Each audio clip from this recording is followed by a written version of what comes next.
되게 총에 해있잖아. 아이니 또게네 가나 펑통나도 많이 빠이바 좀 야드래.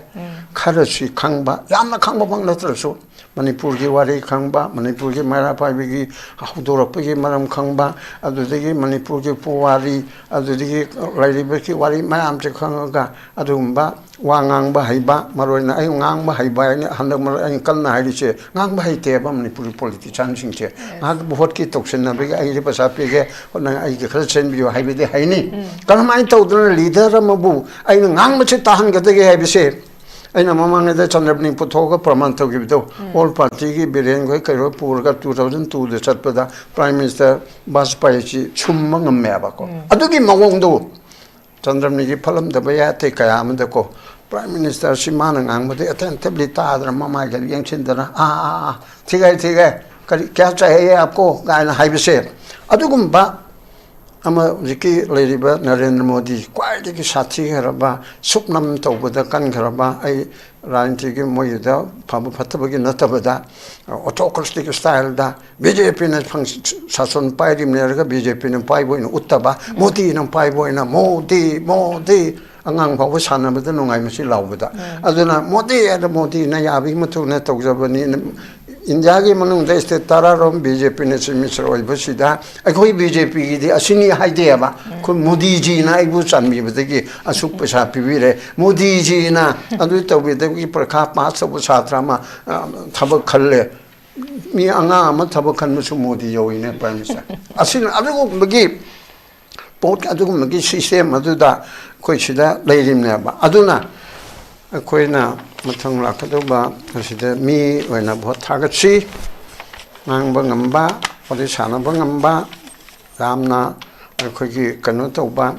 लो खंबने no कि ngato ओगेदबनी अदुगा ngang हाइबने ना debater ngato ओगेदबने debater सु ओगेदबनी ओचो ओरकदोइनी अदु ओरगा सु हाइरकने को हाइबुदि खरा हेना खंगगा चखरगदि अमुके हेना ngang mo pot na ba da hoje le bisina tomina thona bharabadi khangju khangakadabni khangabadi amu thona pharkadam ani che yam khangabadi aine khangam masi hairabada aibu pharoi aibu je hairi sidi aka ba manba ma hairi ai khangine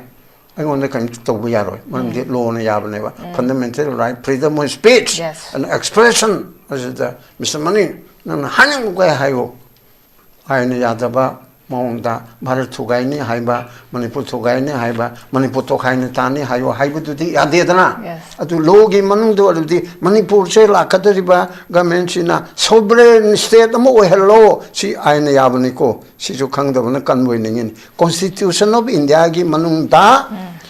at list schedule, 7 schedule, list 2. Ashe masi sovereign power never se Supreme Court nairimni state ki sovereign magi state ki jurisdiction manung duda state ki chief minister na home minister na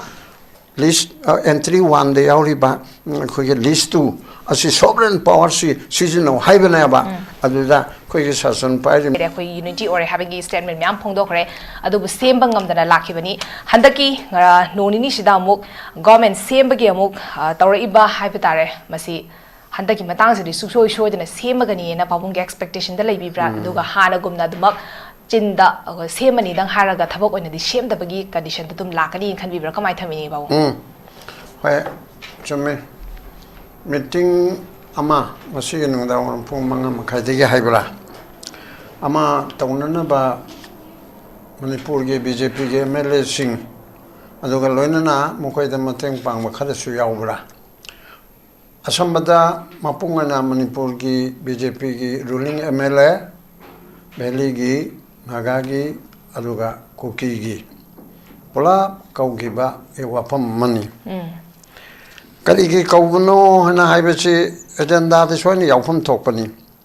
agenda Yaudana Kawayaroi Pon Toraga Hirabasu Telegram Torabasu Amabu Torabsu Partina Nukoibu Kauri Lao dang haibadi yaroi maram dino hoi maramda manipur maramda kari makara khanasi sarkar semna bahana direct pandraga su hojiki manipur go iba present situation che khanna ba mla punam kauri haibugumba ma haibam thopani chunga haidana manipur ge speaker Manipur Hana Chief Minister, Adi Legislature Punamak, Party na Kauri, Maramaduna Rao, Dang Highway City, Tawai de was a Hiram Domante. I want to work on me, Karino, Hibum the highway draw. Now I go Sarna Lawaye, Chumamatan and a other way party is done in a hyperpot. So it and a hiking about the area to that. Karim Hirakte, quick Karim Kang there, Chumnala or Chapani Highway City. Harapasa double on that. Sasan Gumbatarian, Turu Gana Koraga Huyumba, Paramamico Moibo Hibernate. Madam Higanaba. Yes. If we get Partina, Party High Kamana, Hirakui Matungina, Samripatana, Hirambo or Ragasuko. No, I give Manipurigo, Suoma, Kananaba, Manipurigo, labor present situation, Chekananaba, Partina Kauri, Aluga Copa Maron to the Party corner. Mitu da kangani no loinmal academy haibugumba ma hairam ganaba aduna adugi mantungi na kali tawugi di ko godoriba moya jawai sasi aduga adu tawsi chumnigi wari pangsada sanasi haibigi di ko godaba oifam thokte ranti dolmigi state level ki party president yauna party ki legislature punamak jati bejati khaidena ko bahai bese Manipur situation say Mogi level the Kanagadaba. I think Manunda President rule Queen Tatara had a Chanchilaba and suspended and mentioned that Amuk Sang Doctona Turuk trying to Parakadoroba. Sida Gabena Masem the way at the big Tangai Padabado. Prajana Pamba Pandaba to Toga, a Queen Yaning by Yaninda to Toga. Same Dragati Mogi Kodong Chadaba. Mayok Nagadaba Kaya Murum Labanina Constitutional crisis, Amuk Makatana, say Amasadiga Muk and Makatana Tauge Haragadi, Constitution waiver problem Lainaba, emergency Laitana Makatana, dissolution Tobutare, Haibanatana, Aduga, Kanagi election commissiona, Chayama Nichi election Pangtok Yaroi, Haibamaram Sana, Piraba, Adu Natabada. Howjik Jay Masangdoiba, Lakadoriba, Pevari Tarahumdoi, Tarani, Toridal, Gedrip, 26 key. Masidigi and the Sangdo Payadreba. Yes. Maramaduna. The solution to Ragadi. Emergency Ladanaduna and Santa Haragadi, Moigi, BJP, go in Okotong Charui, the Vasi, a Koino Koinasida, my Pararo and a Kanmasida Natana, Adigi. Kanasa Awang Matakti Center Sina Kanganaba. Maramaduna Sakar Sem the Vaya the week or Yani. I was my Quina Pamba Pam the Badunamanico. Quite the fresh election Toraga had a Pabamong Torasi Hibani, Hoji Lady Vestapasida. Uzumti Audre Kege and a Kangairabanina. Why I don't put a Marom Lady Vesea. Some other mother cannot tell to color Yang Shia Hibigi, the Wivani, and the Semuk Payabi people later. Aduga. Nakalamuranda, Musiki Topixida, likely a new government, she labia. I took a media report. Media report the Halib Singer. Media report the Hyper government chamber Kaktabunatrine, Hek Tangnaba Peza, Hek Tangnaba Columda, Kare Cookie Sugi Kanguga Centerga, Unagare Center, Mutka Unagare, when a separate administration in the form of Union Territory with a legislature labor as a union territory ama gi mongda separate administration PU haiba moi sirage kan kam adum takpa port ama gi wafum leire idana media reporting na pongnare adu gi wandi separate administration in the form of union territory Manipur bo khaidok na ba hona ba haibani union territory haibadi Separate administration chair, Karambati, separate administration chair, a Canada, local self government Gimong Dako, Chingda Autonomous District Council, the Chapchaba Power Piba, Tamda Panchayata, Municipal Council, the Chapchana Power Piba, Adubu, separate administration neba, under the local self government. Constitution Matung Ina, Aduga, Assembly na Manipur government na Pura control toba. Adugi separate administration to the Yaib. Adunataba, separate administration Tonga na separate union territory ama oina legislature lerga Puducherry ge mongda Delhi ge mongda tauge haraga di madudi Manipur ge damukta di yadaba malayaba masi sarkar na aibiga damne mayam che koi pulapsi lo khang baso khang da baso kanam yengon da banina article 3 haiba ma leibanina state amadagi state amada thugai be ya ma hapchin me ya lok thok pa ya haiba chomda da chakra ya ba ada article 363 of the constitution ki article chahum humpu humdoi haiba ma yauri ya ba bharat ta constitution to di semdring ai mamang da adugumba bharat ta punchil laki ba ningthong macha pan ba leipat agreement tauba treaty tauba adugumba mayam se masigi damukta di supreme court na while loisang na law court ta masi question tauba yade maje agreement da changraba state amagi mari lena ba agreement duga mari lena ba state tu gi pau pak chauba pik pa chauba adugi maram da case thabada lawba yade haiba ma yauri ba adugi matungina maje khoigi ukin professional ukin labor mayam da so aina yam kanna haire masi khada tisi aidana hojikti phangnare 363 by virtue of article 363 sina manipuram sung tripura su yauna maje gemen toraga changi bese masidi kanta khana wangam de ba thugai ba yakhai be ki chapko thorange na thana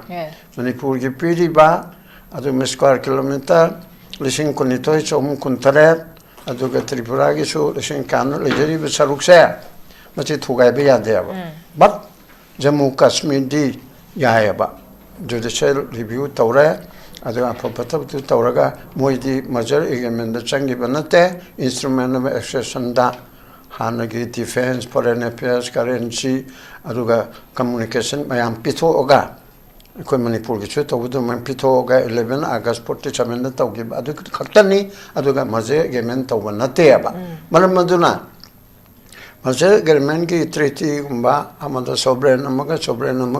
tawnabulam da changi ba adudi hairibe state da machan mache thugai be yaba khotpe gi matang che question tawba ya de ba supreme court na adu me gi matter khana ba ya de haldi parliament de khana bangambra lo nga e ba supreme court na manipur thugai be gi wa che khana ba ya de harabodi parliament de ya haidoli bra parliament tabu khode maksha supreme court na judicial review tawba ya adordi parliament manipur thugai le article 3 matung ina akana supreme court la kana chidi khana ba yade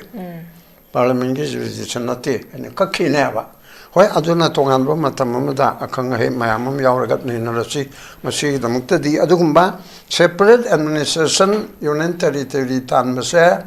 kukilar la chu haiba constitution khangma chu lerangani moine chu kupna khalga e sidi yada ba pot am leire ne 363 semdo de khangda 363 di semdo po yaro yes mana basic structure ni adu yaro ida banina ko isam chamma praja man es article 3 semdo ngame adu khakta chakare ba khar koptan yan kan chahum pum do di khana ba ya de direct khana ba ya de haidar ga su adu gumba treaty agreement da changi bese masigi case si pai be ya te har burdi parliament de kamai ya dori ba isam chamma ko chimale aduna 오르다바 보다마 오래 아주기 마탁다 컨나 한가이 라우바 제대로 마품데서 조카라가 하이그래 호지키 고키 라멘투엔 마카르나 메테기 마탁다 차타바 라나세 팅게르디 라이라이버니 거기 아까노나 거기 프라임 미니스터나 홈 미니스터나 마시부 고키 MLSing 메테 MLSing 나가 MLSing 뭐이 BJP 라니네 오지 마니포 토가이게니 토가이로 야이가 야디가 하리시 BJP는 사나버네 아두다 동천만에 봐 마얌치나 BJP 기 मंत्री 아니 पुन्ने MLA तारे मोइबो support ब अहुम cookie MLA तारा सिना मे तांग ट्राइन 2023 दिगे नत्रो अखोय तोखाइन तारगने separate administration पामी तंपाक चे अखोय गे मिहात Fung ओरे cookie गे मोंगफम ओरे हाइगे बिच मोइना हाइगे बनाबा अदुनदि हाइगे बिदु कनानो कुकी लमेंटु हुनबा कुकी लालोबना कुकी मिलिटेना कुकी सुना हाना हाइदेबा कनाना हाइ मे ट्राइन थोइसिदा मुझे हालिबा MLA BJP की कुकी MLA तारे BJP दे सुगत प मोय ओ मोय तारासन हाना हाइरा बनाबा अदोरदि ꯑꯗꯨꯒꯨꯝꯕ ꯃꯅꯤꯄꯨꯔ ꯊꯨꯒꯥꯏꯅꯕ ꯍꯣꯠꯅꯔꯤꯕꯁꯤ ꯃꯣꯏꯒꯤ ꯃꯔꯛꯇ ꯃꯁꯤ ꯂꯣꯏꯁꯤꯟꯒꯦ ꯍꯥꯏꯔꯕꯗꯤ ꯃꯣꯏꯗꯨ ꯄꯨꯂꯞ ꯀꯧꯔꯣ ꯂꯥꯛꯇꯕ ꯌꯥꯔꯣꯏ ꯍꯥꯏ ꯀꯃꯥꯟꯅ ꯍꯥꯏꯔꯤ ꯍꯧꯖꯤꯛ ꯉꯁꯤ ꯆꯠꯂꯤꯁꯤꯗꯤ ꯍꯥꯏ ꯀꯃꯥꯟꯅ ꯍꯥꯏꯔꯦꯅ ꯀꯧꯗꯨꯅ ꯂꯣꯏꯁꯤꯜꯂꯨ ꯍꯥꯏꯕꯁꯤꯒꯤ ꯄ꯭ꯂꯦꯠꯐꯣꯝꯗ ꯑꯃꯁꯨꯡ ꯑꯗꯔ ꯄ꯭ꯂꯦꯠꯐꯣꯝꯗ ꯃꯣꯔ ꯗꯦꯟ 30-40 times ꯑꯩ ꯂꯥꯎꯈ꯭ꯔꯦꯕ ꯑꯗꯨ ꯇꯧꯔꯛꯇꯦ ꯑꯗꯨꯃꯛꯄꯨ ꯑꯩꯈꯣꯏꯅ ꯃꯅꯥ ꯂꯧꯕꯒꯤ ꯋꯥ ꯅꯠꯇꯦ ꯑꯩꯈꯣꯏꯅ ꯂꯥꯎꯔꯤꯕ ꯈꯟꯅꯔꯤꯕ ꯅꯩꯅꯔꯤꯕ ꯅꯍꯥꯟꯃꯨꯛꯁꯨ ꯅꯔꯦꯟꯗ꯭ꯔ ꯃꯣꯗꯤꯒꯤ ꯀꯥꯡꯂꯨꯞꯇ ꯊꯥꯕ ꯆꯨꯝꯗꯦ ꯅꯔꯦꯟꯗ꯭ꯔ ꯃꯣꯗꯤꯒꯤ ꯆꯣꯔꯣꯟ ꯁꯦꯕꯥ ꯇꯧꯕ MP ꯊꯥꯕ ꯆꯨꯝꯗꯦ ꯍꯥꯏꯅ ꯃꯅꯥ ꯄꯥꯏꯕꯤ ꯑꯗꯒꯤ ꯍꯦꯛ ꯈꯨꯜꯂꯛ ꯂꯩꯔꯛ ꯄꯨꯝꯅꯃꯛꯇ ꯌꯧꯕꯗꯒꯤꯗꯤ ꯃꯗꯨ ꯑꯩꯈꯣꯏꯅ ꯃꯥꯏ ꯄꯥꯛꯈ꯭ꯔꯦꯗꯅ ꯗꯦꯟ ꯍꯧꯖꯤꯛꯁꯨ ꯎꯅꯧ BJPꯒꯤ MLAꯁꯤꯡꯗ ꯀꯧ ꯀꯨꯀꯤ MLAꯁꯤꯡꯗ ꯀꯧ ꯃꯁꯤꯗꯤ ꯀꯧꯔꯛꯑꯦꯗꯅꯀꯣ ꯅꯥꯇꯩ ꯆꯥꯟꯅꯗꯕ꯭ꯔꯥ ꯃꯌꯥꯝꯗꯨꯒꯤ ꯁꯨꯝ ꯇꯛꯁꯤꯜꯂꯛꯄꯗꯨꯗ ꯀꯧꯅ ꯍꯧꯖꯤꯛꯇꯤ ꯄꯨꯜꯍꯜꯂꯦ ꯍꯧꯖꯤꯛ ꯄꯨꯜꯂꯝꯃꯅꯤ ꯄꯨꯟꯕꯗꯨꯗ ꯌꯥꯕ ꯌꯥꯗꯕ ꯀꯔꯤꯅꯣ ꯍꯥꯏꯕꯗꯨꯗꯤ ꯈꯪꯗ꯭ꯔꯦꯀꯣ ꯌꯥꯍꯟꯒꯦ ꯍꯥꯏꯔꯁꯨ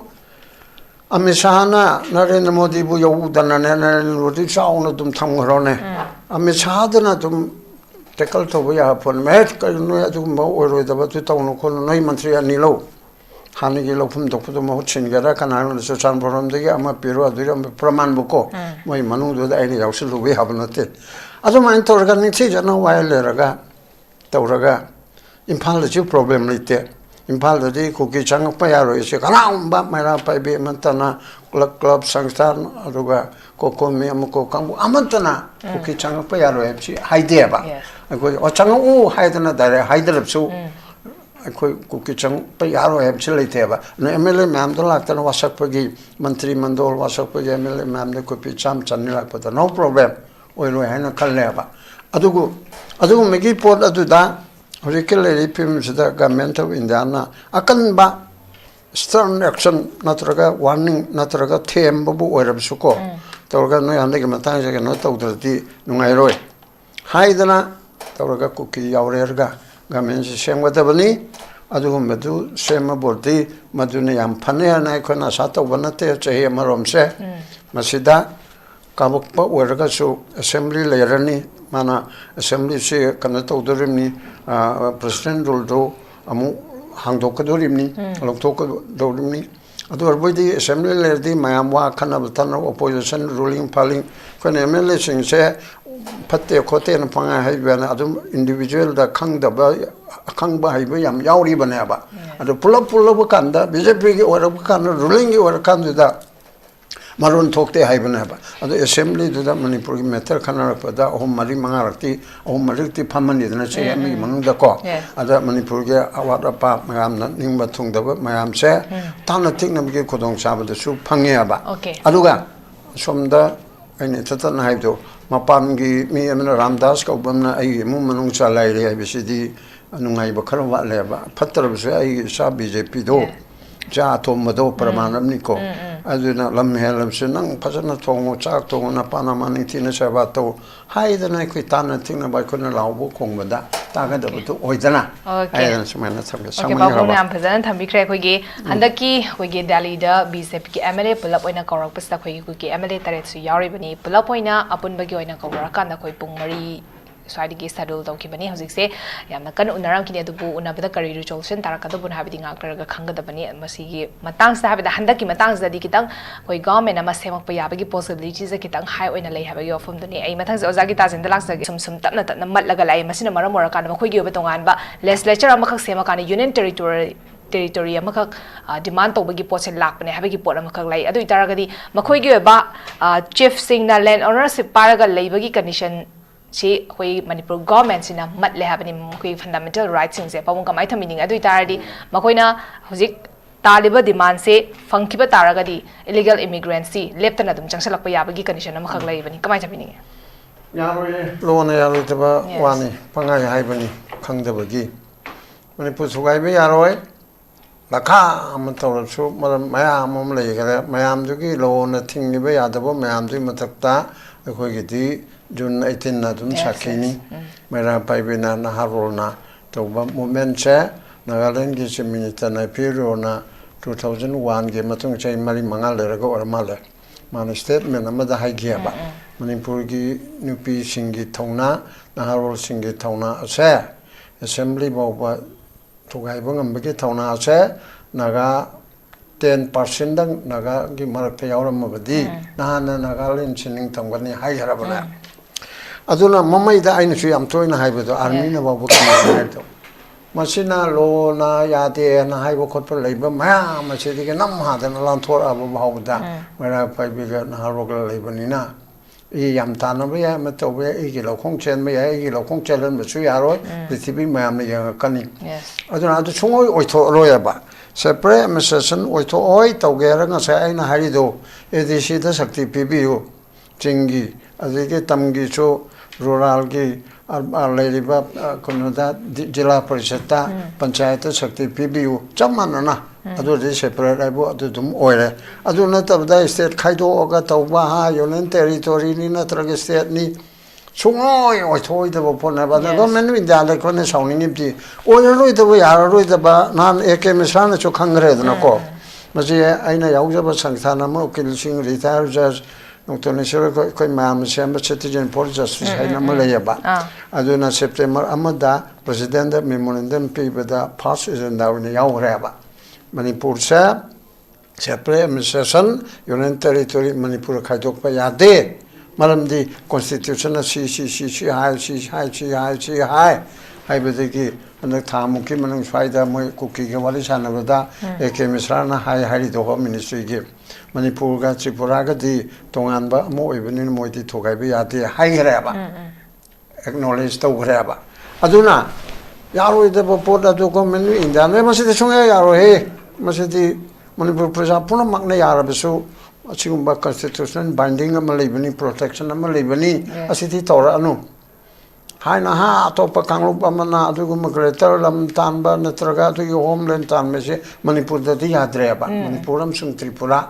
Wai manung duda makan gi government administration mong tana pibu khotpe dun amaniko khaidok pa sunga ya roi da wana tu seng na haige dam ne ba government da madu wa so ban polakano adu di lo na ya da ne no law thora ni haidana mo to dam ne ba ada moina adu haidana ne lam melam ni ya ni de ra nang mani na haija bana ya bra na haira ka dei ni se kamin pir ka dei ni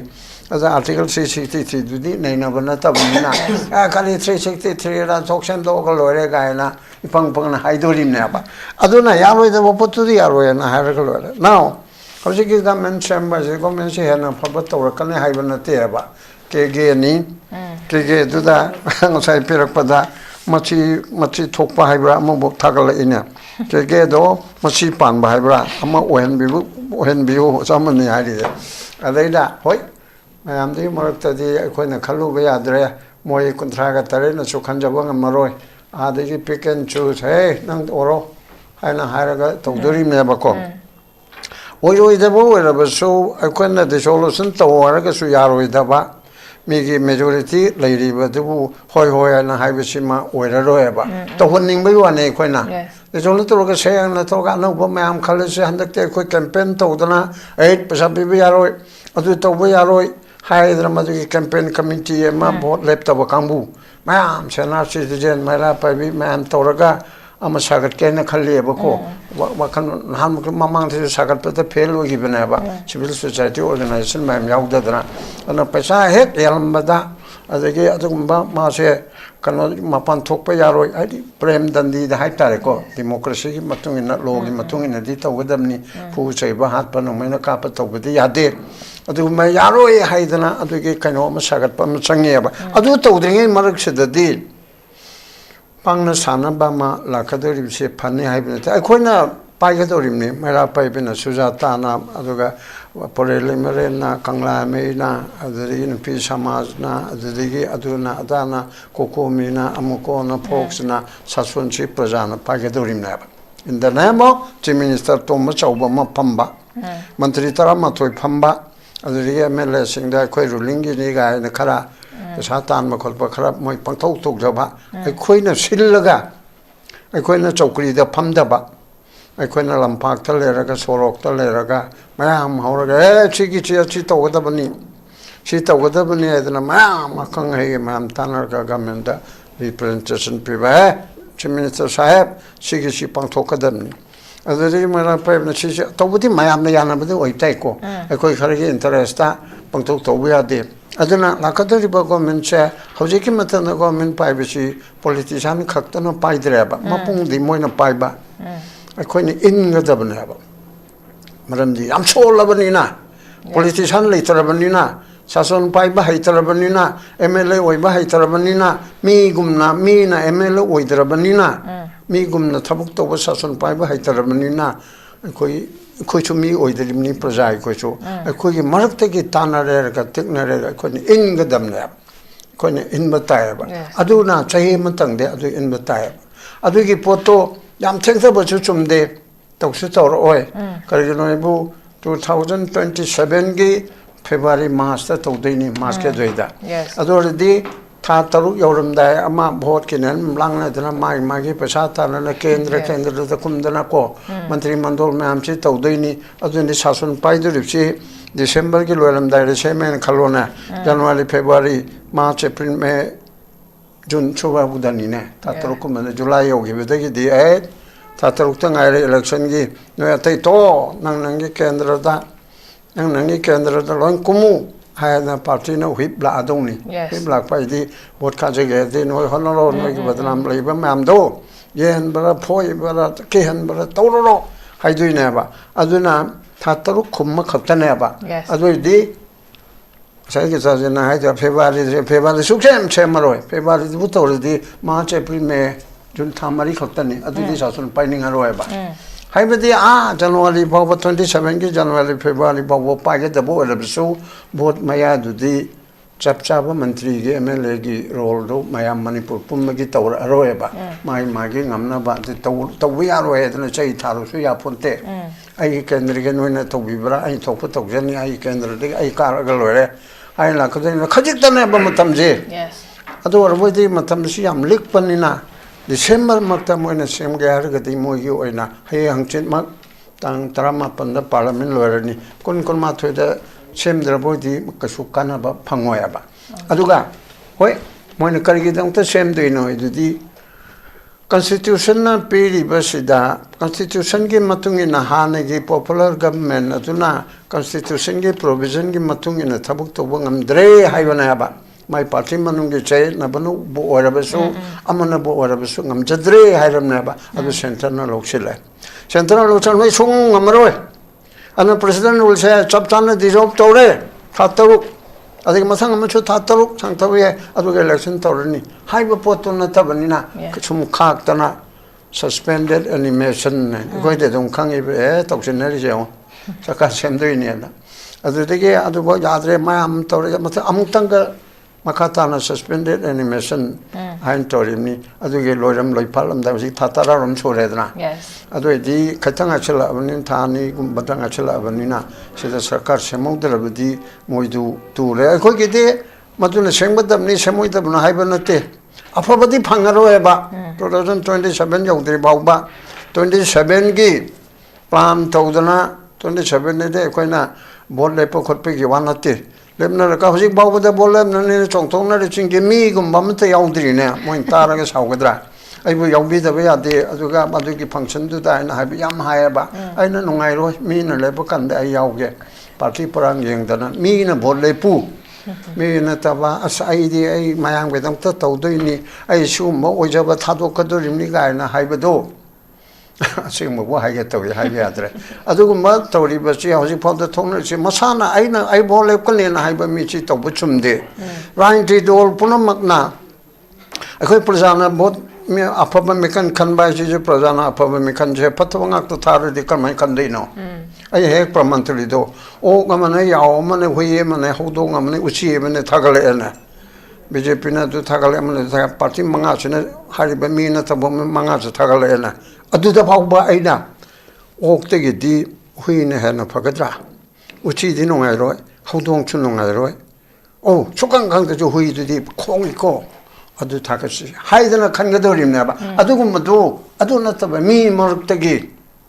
Nangadaba, Sakadaba, Larry Haiba, Low Kangbaina, Ukindono, Low Kongu, Larry had an MALB, PhD, or Havanate, Ivo Paba, Namba, Low Kangba, Low Ibache, Ukindano, Low Kangadro. I'm a diabetes, Kimatang, the doctor Matahara, diabetes, Naribe, Miamabu, Dr. Nihana Kangadro. 다이비티스도는서 좀 칸을리 오퍼레이션 토부다 거리 토부다나 닥터나 토비 som도서 우키나 하이코트나 들어가 마카기 코트 코트기 만웅도다디 우키나 낭니 하이브네바 아도 있음 좀 람비도 오이데 착간이 실로니네 시디 우키나 하이드르스야바 아도 미 파트너먼 토르디 마마라르네디 마 제일 창니 프로시큐토라가 하이브시만 강임네바 아도나로 강무타는 또 봄나 먹지 못할 통나 파트리디야로 Yes. 라이리 람 하이라바 as ai ma do haide talli as ai du ngam mo haira ba ma yadre sung de ge chung ai hai tana ai ni to ge na ga na phong thona de mai pai ba dum so dum yadre khara chi khang ba yam na khang ba bang la tro so manipur gi wari khang ba manipur gi mara pai bi gi hu do ro gi maram khang ba adu de gi manipur gi pu wari adu de gi lai bi gi wari ma am che khang ga adu ba wangang ba hai ba maroi na ai ngang ba hai ba ni handak mar ai kal na hai che ngang ba hai te ba manipur politician sing che ag vote ki toksen na be ai ri pa sa pe ge na ai ge khal chen bi hai be de hai ni kan mai to dun leader ma bu ai ngang ma che ta han ge de ge hai be se ai na mamang de chandrapni putho ga praman to gi do all party gi biren go kai ro pur ga 2002 de chat pa da prime minister Bajpayee chi chum ma ngam me ba ko adu gi mawong do chandrapni gi phalam da ba ya te kaya am da ko prime minister si mana ngang ma de attentively ta da mama ga yang chin da na ठीक है क्या चाहिए आपको गाना high से अदुगुम्बा जिकी लेरिबा नरेंद्र मोदी क्वाइटी की साथी खरबा सुपनम तौबदा कन खरबा आई राजनीति की मोयुदा फब फतबगी नतबदा ऑटोक्रेटिक स्टाइल दा बीजेपी ने शासन पाइरिम नेरगा बीजेपी ने पाइबोइन उत्तबा मोदी ने पाइबोइन Modi Modi angang phaw sanabada nungai masi laubada aduna modi na yabi matu na tawjabani india gi manung da state tararom bjp ne simisro ibasida akoi bjp gi di asini haide ba ko modi ji na ibu chanmi badagi asuk pesa pibire modi ji na adu tawbe gi prakha pa sabu satrama thabak khalle mi anga ma thabak khan musu modi yoine prime minister asin adu bagi pot adu magi system adu da koi sida leirim ba aduna koi na mathang la khadu ba sida mi oina bhot thaga chi mang ba ngamba pari sana ba ngamba ramna koi gi kanu to ba lo khang ba ne ki nga to ye da bani adu ga ngang ba hai ba na debater nga to ye da na debater su ye da ni o chu wa ka doi ni adu o ga su hai ra ka ni ko hai bu di khara he na khang ga chakra ga di amuke he na ngang mo pot na ba दा होजे लेरिबिसिना तोमेना थौना भरबदी खंगजु खंगकदबनी खंगबदी अमु थौना फरकदम अनिसे याम खंगबदी आइने खंग मसे हाइरबदा आइबु फारोय ए आइबु जे हाइरिसिदी मान अका काइबा मानबा मयाम हाइरि आइ खंगिने आइगोन कन तोबु यारोय मनदि लोना याबनेबा fundamental right freedom of speech and expression as the Mr. Mani nan haning go hayo आइने यादबा maungda Bharat thugaini haiba Manipur thugaini haiba Manipur to khaini tani hayo haibu dudi yadedana atu logi manungdo aludi Manipur se lakadriba government sina sovereign state mo hello si aina yabani ko si ju khangdabana kanboi ningin constitution of India gi manungda khoge list schedule 7 schedule ge list 2 असे मसी sovereign power ने बा से supreme court नाइरिमनी state की sovereign मागी state की jurisdiction मनुंग दुदा state की chief minister ना home minister ना लिस्ट एंट्री 1 दे यावरिबा खोगे लिस्ट 2 असे सोवरेन पावर सीजन हाइबने बा अदुदा खोगे शासन पाइरिमने ममांग दे सोवरेन पावर दिस थो उंदो एरगा अमिशा दे पितो करे खोंग खुदसे तुमिना लेरे तो अदुना लसेलपदा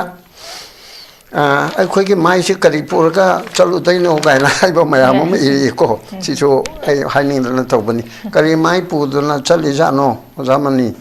रांगी मदे दप्ती हाइबो पेन दबसे याम लेरब जानि नि sai सुजा तानो सो हाइगले ना खोसिदा लोइन म पेन दे बा तो पेन दे न करी दि उपाइली इसा फतबदो अदो सावुंगाइ बा योवा फतबा सिबुंगाइ बा हाइबिदो अमा पौरोम लेताइरो I 27 bauti upai lete ba lete hoi disob to lo disob to lo to lo oi mi to lo oi double era na pangna sana ba la ka do sujata go ke ta jen go club sanction mang ki khutang da e lai bu go me si to hon si ko ꯑꯁꯤ ꯇꯧꯍꯟꯁꯤꯀꯣ ꯍꯥꯏꯗꯅ ꯑꯩꯈꯣꯏꯅ guide ꯇꯧꯕ ꯇꯥꯏꯌꯦꯕ ꯂꯧꯗ꯭ꯔꯦꯗꯅ ꯇꯥꯗ꯭ꯔꯒꯅ ꯑꯗꯨꯝ ꯇꯣꯛꯑꯦ ꯇꯥꯗ꯭ꯔꯒꯅ ꯑꯗꯨꯅꯤ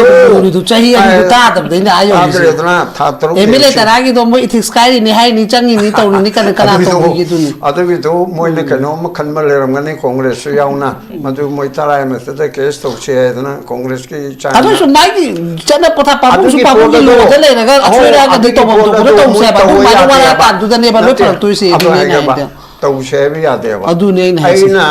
bank senior advocate ꯑꯃ ꯑꯣꯏꯅ ꯁꯦꯅꯤꯌꯔ ꯁꯤꯇꯤꯖꯦꯟ ꯑꯃ ꯑꯣꯏꯅ ꯑꯩꯅ ꯈꯔ ꯈꯪꯉꯣꯔꯦ ꯑꯣꯏꯔꯦꯅ ꯑꯩꯅ ꯍꯦꯛ ꯄꯦꯇꯤꯁꯅꯔ ꯑꯣꯏꯁꯤꯟꯕꯗꯤ ꯌꯥꯗꯦꯗꯅ ꯐꯖꯗꯦ ꯃꯤ ꯃꯌꯥꯝꯅ ꯀꯩꯅꯣ ꯅꯪ ꯅꯠꯇ꯭ꯔꯗꯤ ꯃꯤ ꯑꯝꯇ ꯂꯩꯇ꯭ꯔꯕ꯭ꯔꯥ ꯑꯩꯅ ꯂꯤꯗ ꯇꯧꯕꯤꯕ ꯌꯥꯏ ꯀꯥꯟꯗꯦꯕ ꯑꯗꯨꯅ ꯂꯥꯏꯔꯤꯛ ꯐꯅ ꯍꯩꯕꯁꯨ ꯀꯥꯟꯗꯦ ꯁꯤꯀꯥꯟꯗ ꯀꯩ ꯀꯥꯟꯅ ꯃꯇꯝꯗꯨ ꯆꯤꯌꯔꯃꯦꯟꯅꯤ ꯀꯧ ꯑꯗꯨ ꯇꯧꯕ ꯃꯃꯤꯡ ꯃꯣꯏ ꯑꯣꯏꯔꯝꯕꯗꯨꯒꯤ ꯍꯥꯏꯅꯤ ꯍꯣꯏꯅꯦ ꯑꯗꯨꯅ ꯍꯧꯖꯤꯛꯀꯤ ꯍꯥꯏꯔꯤꯕ ꯄꯨꯝꯅꯃꯛꯁꯤ ꯅꯪꯅ ꯆꯤꯡꯗꯅ ꯍꯧꯖꯤꯛ 27ꯒꯤ ꯇꯧꯒꯗꯧꯔꯤꯕꯁꯦ ꯅꯤꯌꯣꯝ ꯆꯨꯝꯅ ꯃꯤꯔ ꯃꯤꯅ ꯇꯧꯕ ꯄꯥꯔꯇꯤ ꯄꯨꯝꯅꯃꯛꯅ ꯊꯥꯒꯠꯂꯛꯀꯗꯧꯔꯤꯕꯅꯤꯀꯣ ꯄꯥꯔꯇꯤꯅ ꯉꯁꯥꯏ ꯑꯩꯅ ꯑꯣꯛ ꯌꯥꯎ ꯑꯩꯅ ꯄ꯭ꯔꯃꯥꯟ ꯄꯤꯔꯤꯕꯗꯣ ꯄꯥꯔꯇꯤꯅ ꯑꯗꯨꯒꯨꯝꯕ ꯊꯥꯒꯠꯂꯗꯤ ꯑꯗꯨꯒꯤ ꯃꯅ ꯈꯪꯒꯗꯧꯔꯤꯕꯅꯤ BJPꯅ ꯊꯥꯒꯠꯄꯗ ꯅꯣꯏ ꯍꯥꯟꯅꯒꯤꯁꯨ ꯅꯠꯇꯕ ꯀꯔꯝꯕ ꯊꯥꯒꯠꯀꯗꯧꯔꯤ ꯀꯣꯡꯒ꯭ꯔꯦꯁꯅ CPIꯅ NPPꯅ